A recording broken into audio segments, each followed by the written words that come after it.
1904. O Botafogo tem como cores o preto e o branco. Atualmente o clube também utiliza em seu uniforme a cor intermediária entre o branco e o preto, no caso a cor cinza.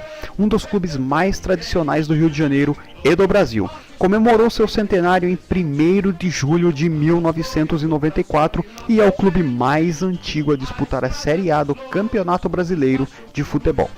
Apelidado de O Glorioso pelas goleadas aplicadas no início do século XX, é a equipe de futebol responsável pelo placar mais elástico da história do futebol brasileiro. 24-0 sobre o Sport Clube Mangueira, tá? O alvinegro foi muitas vezes base da seleção brasileira e é o recordista de convocação, tendo 98 jogadores chamados no geral e também 47 convocados para Copas do Mundo.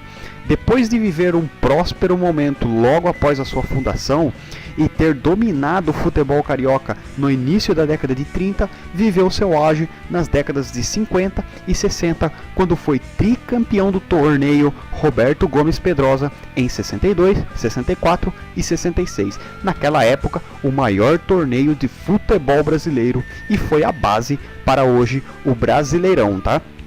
Detém o recorde de maior sequência invicta do futebol nacional, 52 partidas sem derrotas, além de 42 partidas invictas em campeonatos brasileiros no ano de 1978. E ainda venceu o torneio Internacional de Paris em 63, um dos maiores torneios intercontinentais da época. Era a 3ª edição da Pequena Taça do Mundo, ou de acordo com o site do clube, a famosíssima Pequena Copa do Mundo nos anos de 67, 68 e 70.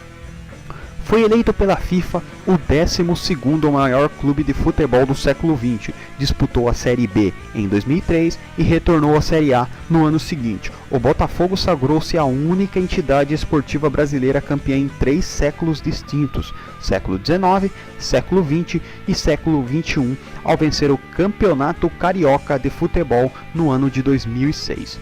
O Fogão também é o único clube campeão de terra, mar e ar em um mesmo ano.